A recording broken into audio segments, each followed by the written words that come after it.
بسم اللہ الرحمن الرحیم۔ مفتی صاحب، برکت کیا چیز ہے؟ برکت کی کیا تعریف ہے؟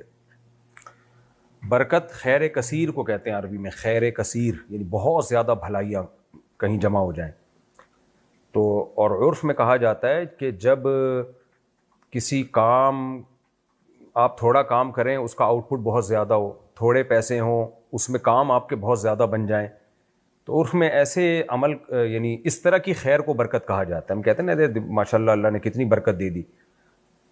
تھوڑا کھانا ہوتا ہے، بعض دفعہ سب لوگ پیٹ بھر کے کھا لیتے ہیں، اور بعض دفعہ بہت زیادہ کھانا ہوتا ہے، پیٹ نہیں بھرتا لوگوں کا، اس سے ختم ہو جاتا ہے۔ یہ اللہ کی طرف سے ہوتی ہے۔ یہ یعنی ہو سکتا ہے سائنس تو اس کو تسلیم نہ کرے، کیونکہ سائنس تو اسباب کی دنیا کا نام ہے، لیکن یہ برکت کا مطلب ہوتا ہے اللہ اپنے ارادے سے بعض دفعہ کسی چیز میں دیکھنے میں آپ کو لگتا ہے کہ یہ اس سے اتنا ہو سکتا ہے لیکن اس سے بہت زیادہ ہو جاتا ہے۔ اس لیے علماء کہتے ہیں البرکۃ من اللہ، برکت اللہ کی طرف سے ہوتی ہے، اللہ کا ایک امر ہے، اور اللہ کا امر کسی سائنٹیفک لاجک کا محتاج نہیں ہوتا۔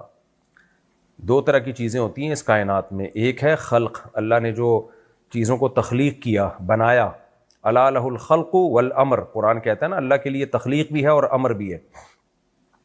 جو تخلیقی چیزیں ہوتی ہیں وہ اسباب کے ساتھ اللہ تعالیٰ ان کو جوڑ کے رکھتا ہے، جیسے موومنٹ ہوتی ہے کسی چیز میں، جب کوئی موور ہو اس کو چینج کرنے والی کوئی فورس ہو، یہ جو فزکس کے لا ہیں سارے، آپ کوئی بھی چیز اوپر پھینکیں گے گریوٹی کی وجہ سے اس نے نیچے ہی آنا ہے۔ اور امر یہ ہوتا ہے کہ اللہ بعض دفعہ اپنے ارادے سے کچھ بھی کر لیتا ہے، وہ کچھ کرنے کے لیے کسی سبب کا محتاج نہیں ہے۔ جیسے اللہ نے قرآن میں فرمایا قل الروح من امر ربی، روح جو ہے اللہ کا امر ہے۔ دیکھیں یہ روح کیا ہے؟ زندگی۔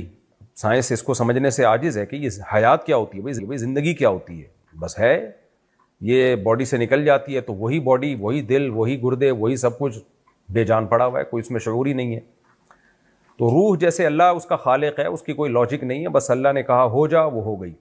انما امرہ اذا اراد شیئا ان یقول لہ کن فیکون، اللہ کہتے ہیں اس کا امر یہ ہے کہ جب کسی چیز کے بارے میں وہ کہتا ہے ہو جا تو ہو جاتی ہے، اور کہتا بھی نہیں اصل میں تو سوچتا ہے، بس اس کے ارادے کا نام وجود ہے۔ جیسے اس کائنات کو جب اللہ نے پہلی دفعہ پیدا کیا تو اپنے امر سے پیدا کیا، ہو جا کہا اور کائنات بن گئی، یعنی چاہے وہ بگ بینگ تھیوری کے اصول کے تحت بنی ہو یا کسی اور، لیکن فرسٹ ٹائم تو نہ انرجی تھا، نہ مادہ تھا، نہ انرجی تھی نہ مادہ تھا، تو اللہ نے اپنی قدرت سے ایک چیز کو بنا لیا، اور اس کے بعد اس کو فزکس کے لاز میں اللہ نے جکڑ دیا، اور اسی کے حساب سے دنیا چلتی چلی جا رہی ہے۔ تو یہاں بھی ایسا ہی ہے کہ برکت آپ اس کو سائنسی دنیا میں تو ایکسپلین نہیں کر سکتے، بھئی 4 روپے کا مطلب تو 4 روپے، لیکن برکت اللہ کی طرف سے ہوتی ہے۔ وہ 4 روپے میں آپ کے وہ کام ہو جائیں گے جو ایک آدمی کے 4 لاکھ میں نہیں ہو رہے ہوتے۔ تو اس لیے ہمیں یہ حکم نہیں ہے کہ ہم اللہ سے دولت مانگیں، کہیں بھی ہمیں یہ دعا نہیں سکھائی گئی ہے۔ ہمیں یہ سکھایا گیا اللہ ہمیں برکت دے دے، یعنی ہمارے کام سارے بن جائیں۔ اب جن کی نظر میں پیسہ ہی مقصد حیات ہے، وہ تو کہتے ہیں اللہ ہمیں دولت دے دے۔ تو بھائی ہو سکتا ہے دولت ملے تمہیں اور بیماریاں تم پہ اتنی زیادہ آ جائیں کہ وہ دولت ساری بیماریوں میں خرچ ہو جائے، تمہارے خرچے ہی پورے نہ ہوں، یا دولت ملے دل تمہارا کنجوس ہو جائے اور تمہیں اتنی زیادہ بھی اتنی تھوڑی لگے۔ اس لیے علماء نے منع کیا ہے کبھی بھی دولت مت مانگو اللہ سے، یہ حدیث میں اور قرآن و سنت کے جو مزاج ہے نا اس کے خلاف ہے۔ ہاں کشادہ رزق حلال مانگو، رزق حلال کشادہ، یعنی آپ کی ضرورتیں ساری پوری ہوں، یہ اللہ سے دعا مانگنی چاہیے۔ برکت ہو، جتنا پیسہ ہے برکت والا مال ملے آپ کو، تو یہ مانگنی چاہیے۔ تو برکت کا خلاصہ کیا نکلا؟ برکت کہتے ہیں خیر کثیر کو، اور یہ ہوتی صرف اللہ کی طرف سے، کسی اور کی طرف سے برکت ممکن ہی نہیں ہے، ناممکن ہے، کیونکہ یہ اسباب سے ہٹ کے ایک چیز ہے، اور اسباب سے ہٹ کے کاموں کا مالک صرف اللہ ہوتا ہے۔ ہم جب کہتے ہیں نا فلاں بزرگ کی برکت سے یہ کام ہو گیا، تو اس میں اگر آپ کی نیت یہ ہے کہ برکت اللہ ہی کی طرف سے ہے، برکت تو اللہ کی طرف سے، لیکن اللہ کے نیک بندے نے ایک کام کیا تو اللہ کی مدد شامل حال ہو گئی، وہی کام کوئی دوسرا بندہ کرتا تو مدد شامل حال نہ ہوتی۔ اگر یہ نیت ہے تو پھر تو ٹھیک ہے، لیکن اگر آپ کی نیت یہ ہے کہ بزرگ ہی بابرکت ہیں، یعنی ان کے ہاتھ میں وہ برکتوں کے مالک ہیں، وہ اپنے ارادے سے برکت پیدا کر دیتے ہیں، تو پھر یہ شرکیہ نظریہ ہوگا۔ مفتی صاحب، ہم غیر مسلم ممالک میں رہتے ہیں، ہمارے کوچنگ کی ٹائمنگ 2 سے 9 تک ہے، تو ہم نماز کس طرح پڑھیں؟ بینچ پر بیٹھ کر نماز پڑھ سکتے ہیں کیا؟ 2 بجے سے لے کے رات 9 بجے تک آپ کو نماز میرے بھائی پڑھنی پڑے گی. نماز کسی قیمت میں معاف نہیں ہے. فرعون جب ظلم کیا کرتا تھا بنی اسرائیل پر, نماز پڑھتا ہوا دیکھتا کسی کو مار دیتا تھا, تو اللہ نے اس وقت بھی نماز معاف نہیں کی ہے. اللہ نے فرمایا وَجْعَلُوا بُيُوتَكُمْ قِبْلَةً, گھروں میں چھپ کے نماز پڑھو, نماز مت چھوڑو بھائی. تو یہاں بھی ایسے ہی ہے, آپ کو کوچنگ سینٹر میں آپ کو نماز پڑھنی پڑے گی, چاہے کلاس چھوڑ کے آپ کو جانا پڑے. کہیں بھی جگہ تلاش کریں, کھڑے ہو کے پڑھنی پڑتی ہے, فرض نماز کھڑے ہو کے ہی ہوتی ہے. تو آپ نماز کسی صورت میں قضا نہ کریں. اگر غیر مسلم ملک میں نکاح خواہ موجود نہ ہو تو کیسے نکاح کر سکتے ہیں؟ دیکھیں, نکاح بہتر یہی ہے کہ کسی نیک لوگ سے پڑھایا جائے, عالم سے, بزرگ سے, مسجد کے امام سے پڑھوایا جائے, کیونکہ ایک بہت ہی اہم موقع ہے. تو ایسے موقع پہ اپنے مذہب کو, اپنے دین کو ترجیح دینی چاہیے. آپ دیکھ لیں, ہندو پنڈتوں سے نکاح پڑھواتے ہیں اپنا, عیسائی پادریوں سے پڑھواتے ہیں. غیر مسلموں میں بھی اب تک اتنا ہے کہ ایسے موقع پہ اپنے مذہبی رہنماؤں کو وہ ترجیح دیتے ہیں. تو اس لیے اور فقہاء نے مسئلہ لکھا ہے کہ یہ مستحب ہے, افضل ہے کہ نکاح جب پڑھوایا جائے تو کسی عالم دین سے یا کسی بزرگ سے, یا خاندان کا کوئی بزرگ ہو آپ کا جو نیک ہو, ان سے نکاح پڑھوانا چاہیے. لیکن یہ نکاح پڑھانے کی شرط نہیں ہے, بہتر ہے لیکن شرط نہیں ہے. نکاح کوئی بھی مسلمان پڑھا دے گا, ہو جائے گا. تو اگر غیر مسلم کنٹری میں آپ کو کوئی نہیں مل رہا نکاح پڑھانے والا, تو کسی بھی مسلمان سے پڑھوا دیں نکاح. کوئی بھی نیک آدمی ملے, نیک نہیں مل رہا تو جو مل رہا ہے اس سے پڑھوا دیں. وہ ایسے پڑھا دے گا, آرام سے خطبہ پڑھے گا, اور اس کے بعد کہے گا کہ میں نے آپ کا نکاح, اس سے وکالت لے لیں آپ کہ میں آپ کا نکاح فلاں سے کرانا چاہتا ہوں, آپ مجھے اجازت دے دیں. وہ اجازت دے, پھر سامنے والی پارٹی سے کہا میں نے فلاں کا نکاح آپ سے کر دیا, آپ کو نے قبول کیا, وہ کہا ہم نے قبول کیا, مہر کا بھی تذکرہ ہو اس میں. تو اس طرح نکاح ہو جاتا ہے. 2 گواہ موجود ہونے چاہیے. اور اگر کوئی تیسرا بندہ نکاح پڑھانے والا مل ہی نہیں رہا تو خود بھی پڑھا سکتے ہیں اپنے نکاح, خود بھی پڑھا سکتے ہیں 2 گواہوں کی موجودگی میں.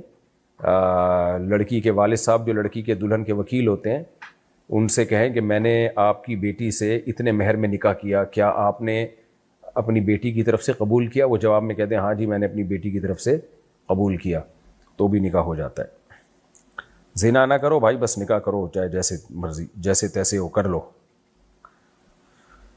اگر خیر یہ ہو گیا میرے بھائی, جب غسل فرض ہوا ہو تو جہاں بیٹھیں گے وہ جگہ بھی ناپاک ہو جائے گی کیا؟ نہیں بھائی, وہ جگہ ناپاک نہیں ہوتی جب تک اس پہ ناپاکی نہ لگے. کیا میں اپنے بھائی کی شادی اپنی بہن کی سوتیلی بیٹی سے کروا سکتی ہوں جو میرے بہنوئی کی دوسری بیوی سے ہے؟ یعنی آپ کروا رہی ہیں اپنے بھائی کی شادی؟ ہاں کرا سکتی ہیں, جائز ہے, کیونکہ وہ آپ کی بہن کی تو سوتیلی بیٹی ہے لیکن آپ کے بھائی کی کچھ نہیں لگتی وہ, تو وہ جائز ہے نکاح, وہ نامحرم ہے آپ کی بھائی کے لیے. گھر والوں نے لڑکی کی زبردستی شادی کروا دی, اب 4 سال ہو گئے ہیں اور وہ بیوی لڑکے کو بالکل پسند نہیں ہے. اچھا, لڑکے کی زبردستی شادی کرا دی, اب 4 سال ہو گئے ہیں اور وہ بیوی لڑکے کو بالکل پسند نہیں ہے, تو کیا کرنا چاہیے؟ یہ مجھے بہت غصہ آتا ہے جب لڑکی پہ تو چلو بیچاری پہ زور چل جاتا ہے لوگوں کا, وہ کمزور ہوتی ہے, لڑکے کی زبردستی کیسے ہو جاتی ہے شادی؟ کمبخت, جب تجھے پسند نہیں تھی مت کرتا, ہاں اڑ جاتا, مردانگی دکھاتا. میں نے 2-4 دن پہلے کسی ایک ایسی, ویسے تو یہ ایک بیماری ہے یہ جو اسکرین کو اسکرول کرتے رہتے ہیں نا لوگ انگلی سے, شارٹ ویڈیوز جو آ رہی ہیں, میں نے دیکھا پوری رات لوگ لگے رہتے ہیں اور ڈپریشن میں جاتے ہیں. لیکن کبھی کبھار تھوڑا سا ٹائم نکال کے میں دیکھ لیتا ہوں تاکہ پتہ چلے سوسائٹی میں ہو کیا رہا ہے. سے یہ عادت بہت خطرناک ہے, کیونکہ آج کل موبائل پہ نا لوگ شارٹ ویڈیوز لگائی ہوتی ہیں, ایک ویڈیو پھر دوسری ویڈیو پھر تیسری ویڈیو, پاگل ہو جاتے ہیں, دماغ خراب ہو جاتا ہے, کسی کام کے نہیں رہتے وہ. یہ بیماری ہے, تو اس میں 5-10 منٹ سے زیادہ یہ کام مت کریں. بس 5-10 منٹ ہو گئے, بس ختم, اب نہ کوئی اور کام کریں جو کرنے کے کام ہے. ورنہ دیکھیں پہلے لوگ دیکھتے تھے اسکرین پہ نا ویڈیوز, کوئی ڈاکومنٹری دیکھ رہے ہیں 1 گھنٹے میں ختم ہو گئی, کنٹینیو ایک ہی چیز چل رہی ہوتی ہے. وہ آج کیا کر رہے ہیں, جو یعنی اسکرول کر رہے ہوتے ہیں اس کو, ایک ویڈیو پھر یہ انسان کو ایک ہوتا ہے پتہ نہیں اگلی میں کیا ہے, پھر دوسری دیکھی, پھر یار تیسرے میں دیکھتے ہیں کیا ہے, تو پوری رات گزر جاتی ہے. اس سے دماغ ڈیمیج ہوتا ہے, آنکھوں پہ برا اثر پڑتا ہے, دماغ پہ برا اثر پڑتا ہے. یہ کام مت کیا کریں. تو 5-10 منٹ کی حد تک تو ٹھیک ہے. تو میں نے اسی طرح ایسے میں اسکرول کر رہا تھا تو ایک ویڈیو میری نظر سے گزری, وہ صاحب کہہ رہے تھے کہ یہ جو ماں اپنے بچے کو ہر وقت اپنے سینے سے لگا کے رکھتی ہیں، مائیں بڑے بھی ہو جاتے ہیں تو اپنے ساتھ سلاتی ہیں، یہ مائیں اتنا ظلم کرتی ہیں اپنے بیٹوں پہ کہ یہ آنے والی بہوؤں پہ بھی ظلم کرتی ہیں۔ پھر کیوں ظلم کرتی ہیں؟ اس لیے کہ بیٹے کو ایسا غلام بنا لیتی ہیں کہ وہ کمبخت اپنی بیوی کو بھی اس کے حقوق دینے سے پہلے نا اپنی ماں سے پوچھ رہا ہوتا ہے، یعنی اپنی بیوی کو بھی اس کے جائز حقوق نہیں دے رہا ہوتا، وہ اتنا ڈرتا ہے ماں سے۔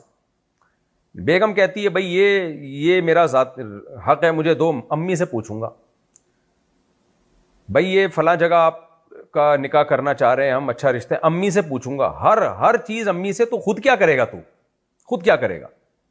تو ایسے مردوں پہ ان کی بہنیں، ان کی مائیں اتنی حاوی ہوتی ہیں کہ پھر وہ آنے والی لڑکی پہ ظلم کرنا شروع کر دیتے ہیں۔ مرد کو اللہ نے مرد اس لیے بنایا ہے کہ وہ ہر جگہ اسٹینڈ لے سکے، بھائی یہ ماں کے حدود، ماں کے حقوق ہیں، اس کی یہ لمٹ ہے، یہ بیوی کے حقوق ہیں اور اس کی یہ لمٹ ہے، نہ بیوی کو اس سے آگے بڑھنے کی اجازت، نہ بہنوں کو اس سے آگے بڑھنے کی اجازت، نہ ماں کو اس سے آگے بڑھنے کی اجازت۔ اللہ نے عورت کو آدمی کے حوالے کیا ہے، یعنی بیوی کو مرد کے حوالے کیا ہے۔ اللہ کو پتا تھا مرد ہے تو یہ اس کے حقوق پورے کرے گا، اپنی ماں کے بھی پورے کرے گا، اس کے بھی پورے کرے گا، اور کسی کے دباؤ میں آ کے کسی پہ ظلم نہیں کرے گا۔ لیکن وہ لڑکا اگر ماں کی گود میں ہی پل پل کے بڑا ہو جائے نا، تو وہ کمبخت کسی کے حقوق پورے نہیں کرے گا، وہ آخری وقت تک امی امی ہی کہتا رہے گا۔ میں بیانات میں ایک واقعہ سناتا ہوں، ایک صاحب نے مجھے رشتے کا بولا ہوا تھا، اس وقت میں کرا دیا کرتا تھا، اب تو نہیں کراتا رشتے، مجھے انہوں نے بولا ہوا تھا کہ جی وہ رشتہ بتائیں، میں جو رشتہ بتاتا امی سے پوچھ کے بتاؤں گا۔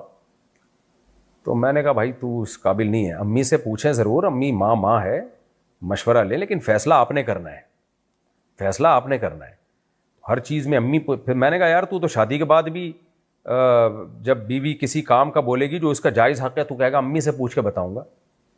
تو یہ امی نہیں ہوئی، یہ تو پاکستان کے آرمی چیف، استغفر اللہ، یہ تو بالکل چیف آف، پھر وہی میرے منہ سے غلطی سے نکلنے لگا، یہ تو امی نہیں ہوئی، یہ تو آپ کے گویا کہ سب کیا ہو گئی، اب آپ خود سوچ لیں کیا ہو گئی۔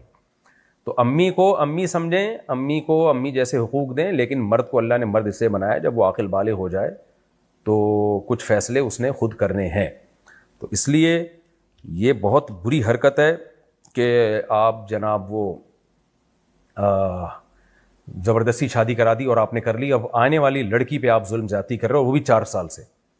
اب آپ کی سزا یہ ہے کہ میرا تو مشورہ یہی ہے کہ بھگتو، آپ کو اس وقت جانا چاہیے، کیونکہ 4 سال کے بعد اس لڑکی کو طلاق دیں گے، اس کا بڑا مسئلہ خراب ہو جاتا ہے پھر۔ بہرحال طلاق دینا ناپسندیدہ ہونے کے باوجود جائز ہے، لیکن ناپسندیدہ ہے، شرعی طریقے سے اگر دی جائے تو حرام نہیں ہے۔ اب اس میں دیکھنا پڑتا ہے، بعض دفعہ اتنی زیادہ بیوی سے نفرت کر رہا ہوتا ہے کہ اس کے حقوق بہت زیادہ پامال ہو رہے ہوتے ہیں، ایسی صورت میں تو یہ کہا جاتا ہے بھائی چھوٹا نقصان یہ زیادہ بہتر ہے بڑے نقصان سے، تو ایسی صورت میں تو ڈیورس دینا زیادہ بہتر ہے کہ اس کی زندگی تباہ نہ کرو، کیونکہ اس میں رکھنے میں زیادہ برباد ہو رہی ہوتی ہے وہ۔ تو اب یہ کسی کی کہ جو انڈیویجول لائف ہے اس کے بارے میں جب تک فیصلہ نہیں کر سکتا، کوئی مشورہ نہیں دے سکتا جب تک یقینی طور پر ہمیں پتہ نہ چلے، تو اس لیے بہتر یہی ہے کہ اب آپ برداشت کریں۔ میں تو یہی مشورہ دوں گا، باقی اپنے حالات بتا کے کسی اور مولانا سے یا کسی سمجھدار آدمی سے جو آپ کے قریب رہتے ہیں ان سے دوبارہ مشورہ لے لیں۔ اس سوال کو میں نے ذرا طول اس لیے دے دیا ہے، جواب میں ٹائم اس لیے لگا دیا ہے کہ یہ بہت زیادہ پوچھے جانے والا سوال ہے، اور آج کل گھروں میں یہ بہت ہو رہا ہے کہ زبردستی شادی کرا دی، پھر بیوی سے محبت ہی نہیں کر رہے ہوتے، اس کی زندگی تباہ کرتے ہیں۔ دوسرا آپشن یہ بھی ہے بھائی ایک اور شادی کر لو، اس سے بھی محبت ہو جائے گی انشاءاللہ، کیونکہ جب ایک ہی بیوی ہوتی ہے زندگی میں تو آدمی کہتا ہے پوری میرے حساب سے ہو، تو وہ ایسا کون ملتا ہے بھائی دنیا میں کسی کو؟ تو آپ ایک اور شادی کر لیں گے تو اس کے عیب برداشت کرنا آپ کے لیے آسان ہو جائے گا۔ اسکول میں چھوٹے بچوں کو پڑھانے کے لیے پرنٹڈ تصویر کا استعمال کر سکتے ہیں، کچھ چیزیں بچوں کو دکھا کر سمجھائی جاتی ہیں، اس میں پھر ان تصویروں کا استعمال کرنا پڑتا ہے۔ حتی الامکان جاندار کے چہرے کی تصویر نہ بنائیں، یہ ناجائز اور حرام ہے۔ تو ہاں الگ سے سمجھانے کے لیے آنکھ بنا دی، ناک الگ بنا دی، لپس الگ بنا دیے اور دانت الگ بنا دیے، یہ جائز ہے۔ اگر کسی شرعی عذر کی وجہ سے مسجد نہ جا سکتے ہوں تو کیا گھر میں نماز پڑھنے سے مسجد والا ثواب ملے گا؟ دیکھیں شرعی عذر کی وجہ سے اگر مسجد نہیں جا سکتے تو نیت کا ثواب ضرور ملے گا، لیکن علماء کہتے ہیں کہ کسی عمل کی توفیق مل جانے سے جو برکتیں ملتی ہیں وہ اس عمل کی توفیق نہ ملنے سے برکتیں نہیں ملتی۔ یہ جو حدیث میں آتا ہے نا، جس کی نیت تھی اور کام نہ کر سکا تو بھی ثواب ملتا ہے، تو ملتا ہے ثواب، کیونکہ اس کی نیت تھی، اب شرعی عذر کی وجہ سے نہیں جا رہا، لیکن جو عملی طور پر کر رہا ہے اس کے درجات بہرحال بلند ہوتے ہیں. تو اس لیے اگر کوئی شرعی عذر کی وجہ سے گھر میں نماز پڑھتا ہے تو اللہ سے امید ہے اس کو جماعت کا ثواب ملے گا. لیکن اگر یعنی وہ لوگ جو پریکٹیکلی نماز میں شریک ہیں ان کو جو برکتیں مل رہی ہیں اس لیول کی برکتوں سے بہرحال یہ محروم ہو جائے گا. تو یہ مضامین بھی احادیث سے ثابت ہیں جو میں آپ کے سامنے میں نے بتایا نا. کیا نیت کا الگ ثواب ہوتا ہے، لیکن پریکٹیکلی عمل کی توفیق مل جائے اس کی الگ برکتیں ہوتی ہیں، اس سے بہرحال وہ محروم رہے گا. اگر لڑکے کے عقیقے میں ایک گائے کر دیں تو عقیقہ ہو جائے گا. حدیث میں ایک گائے کر دیں، بھئی ایک گائے میں تو 2 2 4 2 6 اور ایک 7 حصے ہوتے ہیں، تو اس میں تو آپ کے 3 بیٹے اور ایک بیٹی نمٹ جائیں گے. یعنی ایک گائے میں 2 حصے ایک بیٹے کی طرف سے ہو جائیں گے. تو ایک گائے میں 7 بیٹیوں کے عقیقے ہو سکتے ہیں، 3 بیٹے اور ایک بیٹی کا عقیقہ بھی ہو سکتا ہے. تو نہ صرف ہو جائے گا بلکہ بہت خاندانی طریقے سے ہو جائے گا. کیا فیک آئی ڈی بنا کر اور فیک نام رکھ کر بزنس کرنا جائز ہے؟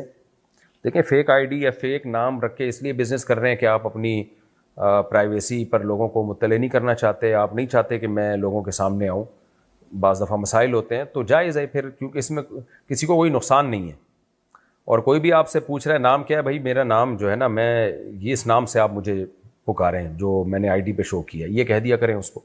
یہ جھوٹ نہ بولیں کہ میرا اصل سچی مچی کا نام ہی ہے یہ. بھائی آپ سے میرا جو رابطہ ہوگا وہ اس نام کے ساتھ ہوگا. تو اگر اس میں کوئی کسی کو نقصان نہیں ہے، کوئی دھوکہ نہیں ہے، تو جائز ہے، یہ کوئی حرج نہیں ہے.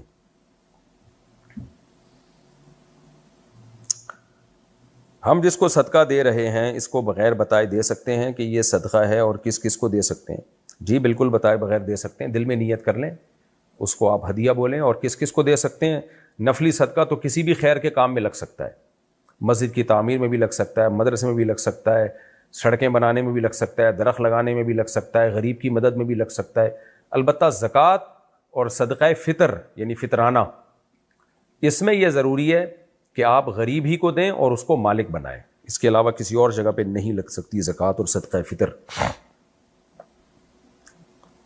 جب قرآن پڑھا جا رہا ہو تو خاموشی سے سننے کا حکم ہے. تو جب فجر کی نماز کھڑی ہو جاتی ہے تو سنتیں کیوں پڑھی جاتی ہیں؟ اسی ہال میں فجر کی سنتیں پڑھنا تو جائز نہیں ہے جہاں جماعت ہو رہی ہے. لیکن یہ جو قرآن کے بارے میں آتا ہے کہ جب قرآن پڑھا جائے خاموشی سے سنو، یہ ہر ایک کے لیے حکم نہیں ہے. کہیں بھی اگر تلاوت لگی ہوئی ہو ٹیلی ویژن پہ یا کہیں انٹرنیٹ پہ تو سب پہ سننا واجب نہیں ہے. یہ آیت ان لوگوں کے بارے میں نازل ہوئی ہے، یعنی اس کے مختلف شان ورود احادیث میں بیان کیے گئے. ان سب میں قدر مشترک جو چیز ہے وہ یہ ہے کہ جہاں سنانے کی نیت سے قرآن پڑھا جائے اور سننے کی محفل ہو تو ان لوگوں پر واجب ہوتا ہے.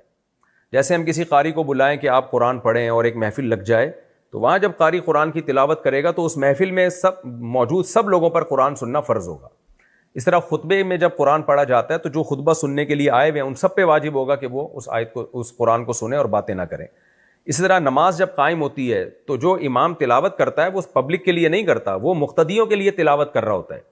جتنے پیچھے مقتدی کھڑے ہوئے ہیں ان کے لیے تلاوت ہوتی ہے. تو قرآن سننا بھی ان لوگوں پر واجب ہوتا ہے. جو نماز سے باہر ہیں ان پر امام کی تلاوت سننا واجب نہیں ہوتا.